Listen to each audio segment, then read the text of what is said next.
alat-alat canggih, orang-orang berdedikasi, insya Allah kekuatan ini akan memperkuat perang kita memenangkan melawan COVID-19.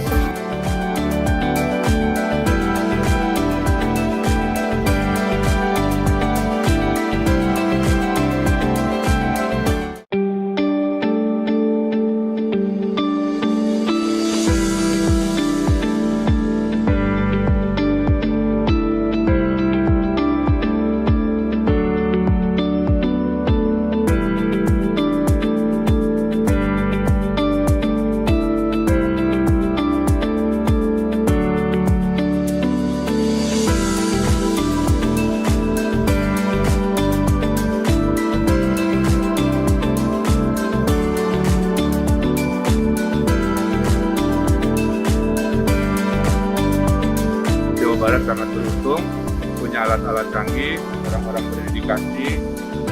Insya Allah kekuatan ini akan memperkuat perang kita memenangkan melawan COVID-19.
Assalamualaikum warahmatullahi wabarakatuh. Selamat sore, salam sejahtera untuk kita semua. Yang saya hormati rekan-rekan pers, sore ini saya akan menyampaikan update mengenai COVID-19 di Jawa Barat. Dan sebelumnya saya juga disertai, sebetulnya saya mendampingi beliau nih. Saya mendampingi Bu Dr. Dewi Sartika, asisten pemerintahan hukum dan Kesra yang baru ya. Nanti beliau akan menyampaikan terkait dengan keputusan gubernur mengenai protokol di pesantren. Saudara sekalian, sebelumnya saya ingin menyampaikan bahwa sebagaimana dimaklum, Pak Gubernur beberapa hari yang lalu atau minggu yang lalu sudah menyampaikan mengenai PSBB proporsional di Jawa Barat. Dan kemudian juga ada perubahan ya komposisi mengenai level kewaspadaan di kabupaten kota. Jadi kalau level kewaspadaan 2 minggu sebelumnya kan itu diatur setiap 2 minggu ya, dikaji, dievaluasi setiap 2 minggu. Kalau 2 minggu sebelumnya ada posisi 15 kabupaten kota biru, kemudian 12 di kuning. Nah sekarang menjadi 17 yang biru dan 10 yang kuning. Ada 1 kabupaten yang dari biru ke kuning yaitu Garut, kemudian juga ada 3 kabupaten yang dari kuning ke biru. Kalau tidak salah Kabupaten Bandung, Bandung Barat dan Cimahi ya, kota Cimahi. Ya alhamdulillah, mudah-mudahan tren ke depan bisa lebih membaik. Kalau kita lihat beberapa hari terakhir, angka positif sudah kembali menurun di bawah 20. Yang pada saat lalu beberapa hari yang lalu sempat naik ke angka 50, 45, sekarang sudah saya lihat beberapa ini di bawah 20, kemudian yang meninggal juga di angka 0, angka sembuh juga di atas angka 30, 40 gitu. Nah, mudah-mudahan ini akan terus membaik di Jawa Barat ini ya. Dan dari hasil evaluasi seminggu yang lalu setelah tempat ibadah dibuka sesuai dengan apa yang direncanakan atau dijanjikan oleh Pak Gubernur bahwa minggu ini mulai dibuka selain tempat ibadah, industri, sekarang mall, pertokoan sudah ada yang buka, tapi tentunya dengan menerapkan protokol kesehatan yang sangat ketat ya. Artinya para aparat Pol PP ya, kemudian saya dapat informasi di Kota Bandung malah ASN yang mendapat tugas work from home itu dibagi, mereka diberi tanggung jawab untuk mengawasi toko-toko dan mall serta tempat-tempat lain agar bisa menerapkan protokol kesehatan sesuai dengan bidangnya masing-masing secara ketat ya. Kemudian juga wisata, khususnya wisata yang terbuka ya, wisata alam sudah mulai ada yang buka di Jawa Barat, dan Pak Gubernur berpesan bahwa untuk sementara ini barangkali wisatawan yang bisa berkunjung ke tempat wisata di Jawa Barat ini seperti Pangandaran dan lain-lainnya di Lembang itu sementara hanya untuk orang Jawa Barat saja dulu gitu ya. Karena apa? Karena kita lihat Jawa Barat pengendalian COVID-19-nya cukup baik gitu. Mudah-mudahan ya angka reproduksi, indeks reproduksinya bisa menurun lagi. Ya, setelah beberapa minggu yang lalu ada di 0,67, minggu terakhir kemarin diumumkan Pak Gubernur 0,82. Mudah-mudahan nanti dievaluasi selanjutnya angka reproduksi terhadap waktu ini bisa terus menurun. Ya. Saudara sekalian, saya akan menyampaikan update COVID-19 ya di Jawa Barat. Untuk yang positif ya ini terkonfirmasi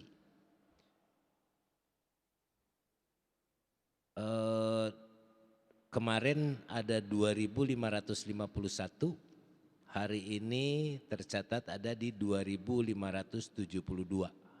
ya, pukul 14 berarti ada kenaikan sekitar 21 ya. Kemudian maaf salah data. Hari ini tercatat 2.604.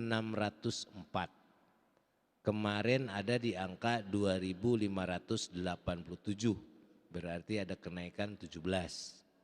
Ya.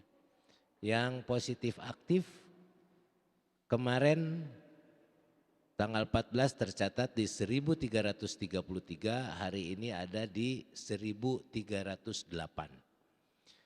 Kemudian yang meninggal, alhamdulillah tidak ada yang meninggal, masih di angka 161 orang yang meninggal. Kemudian yang sembuh, ya yang sembuh ini kemarin tercatat ada sebanyak 1.093, hari ini ada 1.135, berarti ada 42 orang tambahan yang sembuh. Mudah-mudahan sesuai tadi yang saya sampaikan, yang sembuh angkanya bisa terus meningkat, rata-rata perharinya juga dilihat dari evaluasi yang kita lakukan, rata-rata per hari dari minggu ke minggu angka kesembuhan ini terus bertambah, dan kami ucapkan terima kasih kepada para tenaga kesehatan yang tentunya telah berjuang, berupaya untuk bisa merawat sampai dengan sembuh saudara-saudara kita yang menjadi korban daripada COVID-19 ini. Kemudian pasien dalam pengawasan ini yang masih dalam pengawasan hari ini tercatat sebanyak 1.217 orang dari total 9.538. Jadi sisanya sudah selesai. Hari ini tinggal 1.217 orang atau pasien dalam pengawasan atau PDP.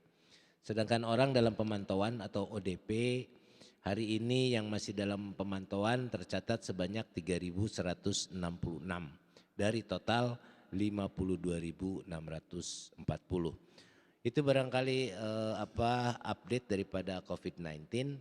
Dan saudara sekalian, beberapa hari-hari kemarin ya, saya banyak menerima informasi, menerima WA mengenai tanda kutip ya, kontroversi keputusan gubernur mengenai pengaturan pondok pesantren.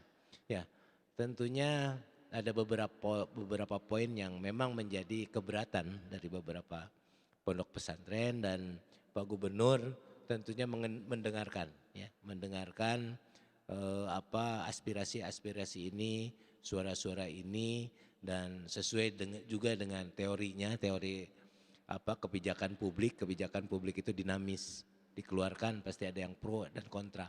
Kemudian dia berjalan, dievaluasi, kalau memang ada yang lebih baik ini berubah.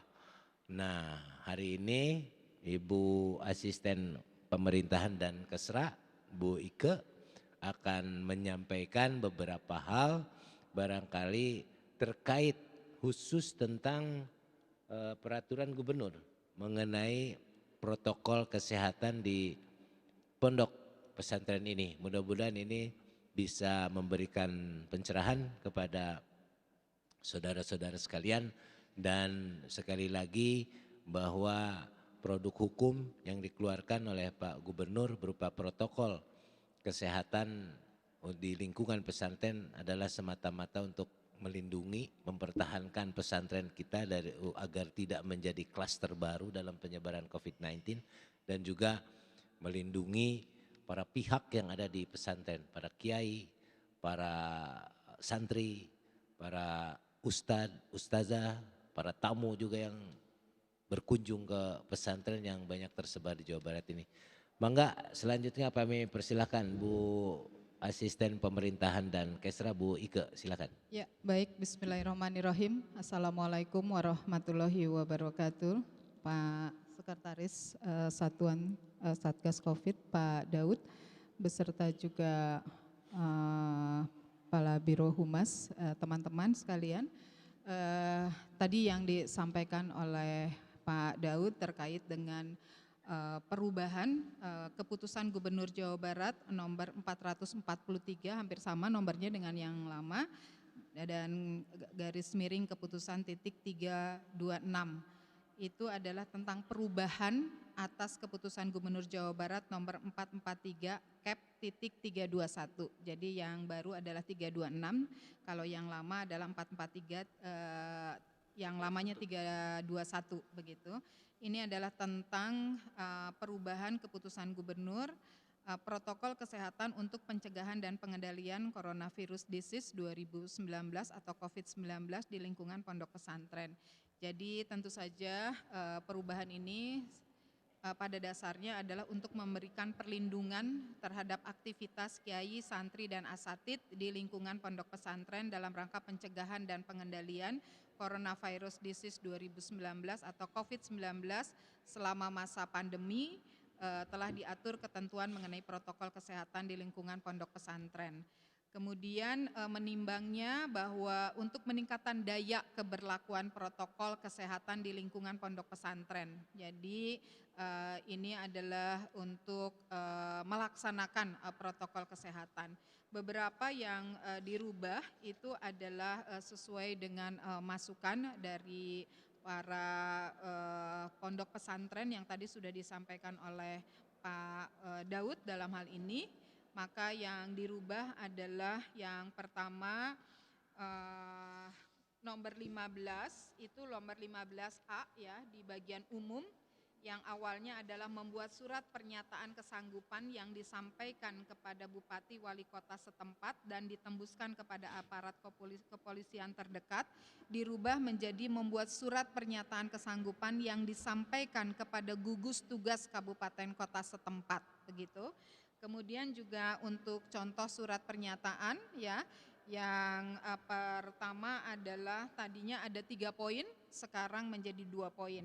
Jadi yang nomor 3-nya adalah bersedia dikenakan sanksi sesuai ketentuan peraturan perundang-undangan dalam hal terbukti melanggar protokol kesehatan penanganan COVID-19 itu dihilangkan. Kemudian yang nomor 2-nya adalah bersedia untuk menyediakan sarana dan prasarana yang wajib. Jadi kita menyatakan bahwa bersedia untuk menyediakan sarana dan prasarana yang perlu diadakan berkaitan dengan perilaku hidup bersih dan sehat PHBS di lingkungan pondok pesantren. Selanjutnya perubahan ini juga adalah untuk B. B itu adalah terkait dengan protokol kedatangan kiai, santri, asatid dan pihak lain, di mana tadinya ada 6 poin, sekarang menjadi 5 poin. Poin ketiga adalah kiai, santri, asatid dan pihak lain harus menunjukkan surat keterangan sehat dari Dinas Kesehatan atau Puskesmas Kabupaten Kota asal, itu dihilangkan. Kemudian juga berikutnya adalah bahwa dalam hal terdapat kiai, santri, asatid dan pihak lain menunjukkan suhu tubuh 38 derajat atau lebih, sekarang diganti menjadi 37,5 derajat atau lebih.